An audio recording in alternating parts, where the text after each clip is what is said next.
welcome to the third and final review of not just the season, the session, but the final review of season 10. Yes, it is Steam Prison. Um, if you recall, we did an interview with Manga Gamer over this visual novel about a month and a half ago. Like, it was a while ago. We were supposed to review this thing before, but mentioned beforehand, it encountered a pretty nasty bug, and apparently it's got some other bugs that are known, but we just discovered. Like, it doesn't play well with a PlayStation 4 controller, and nobody seems to know why. That's weird. Yeah, it's the kind of doesn't play well that it just closes the game outright. It's not just PS4 controllers, it's game controllers in general, apparently. And yeah, it just keeps the game from opening, basically. That is odd, but it is. Obviously there's a pretty easy workaround. Don't turn on your controller, which, given that this is a visual novel, you don't really need a controller anyway. Yeah, you want a mouse anyway because you to access the menu, but you don't need a ton of buttons or anything. Yeah, it's like, to be fair, playing with a controller would be nice if you had a larger screen. It had a wireless controller setup. You could just kind of sit back and enjoy. I mean, you can do that with autoplay. Like, you just fair enough. Autoplay, and that just does that. So, Anyway, Steam Prison is an Otome game, so this is going to be a considerable challenge to this staff since you're not the demographic for Otome games. Oh man, it sure is a game about a girl who wants to, and which a bunch of pretty boys she'll date. That totally. Yeah, mind you, this is not the first Otome game we've reviewed on the program. It's like if I had to compare it to Oz Mafia, I like its narrative a lot more, but I like Oz Mafia's structure a lot more. And to quantify that, the storyline of Steam Prison is you are a policewoman named Cirrus. I'm trying to remember her last name. Because last names are Castella. Yeah, Cirrus Castella. Names are important here because this is one of those young adult as fuck settings where there's an upper class who lives in the highly stratified and strict society, and a lower class that kind of gets a shit deal, even though they might have a little bit more personal freedom sometimes. And you're with a young adult novel, it usually is a girl from the upper class who then has to find her way alive in the lower class. I mean, it does interesting things with this, but it just seemed like a very sort of semi-familiar setup. True enough. I mean, it's like there are some interesting quirks going on here. Like, you are apparently on a floating continent. That doesn't really come up, at least from what I saw. The weird thing is it's the lower class. It's the depths of the depths that is the industrialized steampunk setting. The elite nobles don't need guns as much because they don't actually fight and stuff, and they keep all of the industrial stuff away more so it can be cleaner for them, probably. I suppose, but it just seems like that, they're living with the older technology. They still use swords more and stuff, and they don't have machines doing much. They have servants for that. I suppose the major consequence of this being a floating island is population control is strictly regulated, especially at the top class, where marriages are prearranged, but they're not done by the families. They're done by the government. That is to say, the temple assigns marriages, not the families. Important distinction. It factors into the plot. But anyway, the basics are Cirrus is framed for the murder of her parents and pretty much railroaded into the depths. And the depths are actually pretty large. You start off in the sanctuary section, and you can end up in the steampunk section. The actual Industrial Revolution area has a whole bunch of names. You're like in Libertaria or something like that. Gotta say, yeah, a lot of this was pretty unmemorable in terms of like names and locations. Once again, chalked it up to like demographical issues. Like I couldn't remember any of the guys, but this wasn't aimed at us.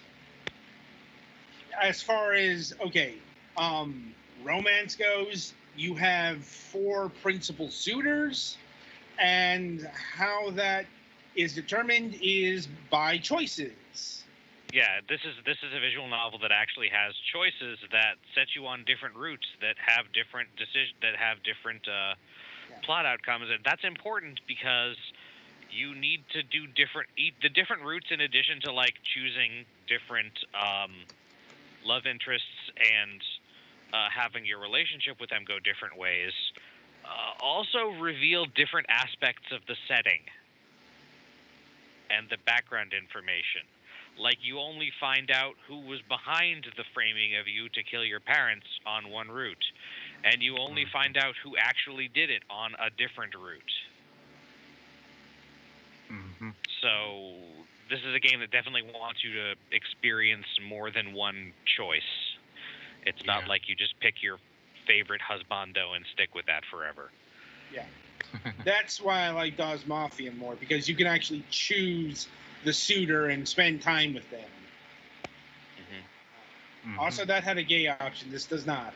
So, either gender. So, honestly, I wasn't entirely sure Cirrus was a girl at first. So, just looking at the art, she could have been a very girly man.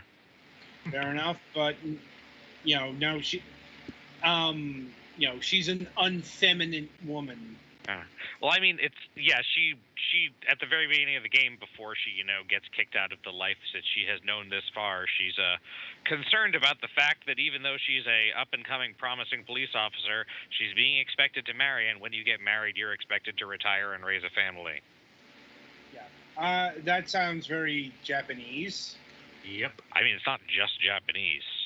No, but that is definitely a viewpoint that exists in Japan. And this is a thing that was made. This is a visual novel that made in Japan. So, but it's also in a Victorian-ish setting, and it was pretty popular there too. Yeah, it's not really Victorian though. The whole her getting a job as a policewoman.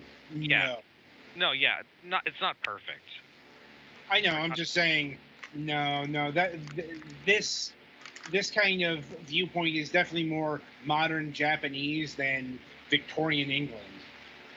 The whole idea of a female police officer in Victorian times. Maybe that would have happened like once, but it wouldn't have been. You wouldn't have seen that all that often. I mean, anyway, we're going down a pathway that's not really relevant. Sorry. Yeah.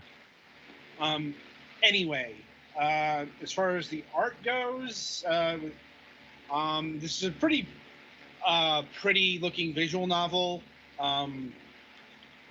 Actual production values, I'd say mid-range. Like, there's detailed artwork. There's music, there is full voice acting for all of the characters that are not the protagonist. It does the whole individual voice volume modification thing that's popular in these kind of visual novels. That being said, don't expect any full CG insert song cutscenes or indeed any actual movement. Like you'll see you see the figures move and mimic like sword play and all that, but they're not actually animated. Mhm. You know, so I'd say upper range, but not full high scale production. And this is important because that's one of those things that really factors into the price. Yeah. As far as overall structure, being that this is a visual novel with choices and routes, you have several to go through, and you're expected to go through them all before you get the super special chocolatey final ending. Is that the one where you date God? Might be. I mean, I did. This is also a long game. It's like we've been doing this long enough that we can infer certain things with visual novel pricing. I suppose we should get that out of the way. This clocks in at $34.99, which is pretty hefty. Definitely on the highest end of visual novels that we've reviewed so far. Is it worth $34.99? And also, there is no DLC, there's no soundtrack, there are no extras. It is just you get this. I'd say maybe it's worth that if you're really into it and you're gonna play it for like all. I think there are 4 normal love interests, each of which has a couple of different routes for their character. Each one of which has like 2 different style endings for their character, and then I will say this is fully recommended to the target audience. Like, if you're a straight guy like us, you're probably not going to get a lot out of this because it's not made for a straight guy. Yeah, unfortunately, while the characters are, I mean, there's not like the characters are pointless and you're not going to be able to get attached to them at all. It's just, no, you're not necessarily going to have any particular romantic desire for any of the characters. This is made for this is made for straight girls. Like, I mean, as far as if gay guys should apply, I don't think so because like there's a ton of gendered terminology. Yeah, you can't like easily pretend that Cirrus is a man. Right. Like, and I mean, I guess it depends on how much you're able to associate yourself with a character who has different things than yourself. I don't know. Yeah. Right. As far as the music goes, actually a really good soundtrack. I didn't mute this. Yeah, it sounded pretty nice. Yeah, it's kind of shocked that there's not a soundtrack option given the price. Unless it's available outside the game. It's possible, but it's like, not on the Steam page. Also worth noting, this is an all ages release, so no content concerns.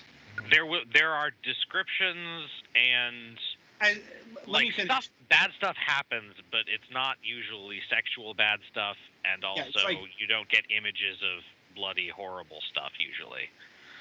Well, it's like I wasn't finished. There's no content concerns of like sexual nature, but there are scenes of violence. It's like it's not extreme or anything, but like you do see.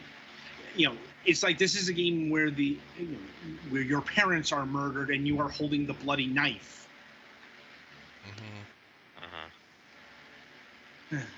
So, that should be noted. Like, if this had an ESRB rating, I'd probably guess T for teen.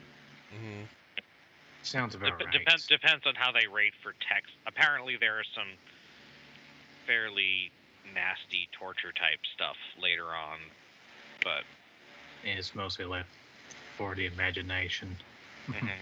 When it comes to like I said, it's text, not images. Yeah. They seem to be more lenient when it comes to text and not images. Let's see.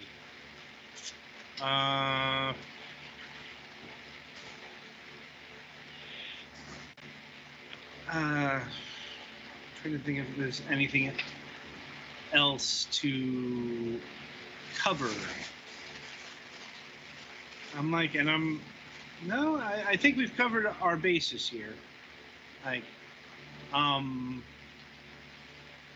overall, I give it a mild recommendation.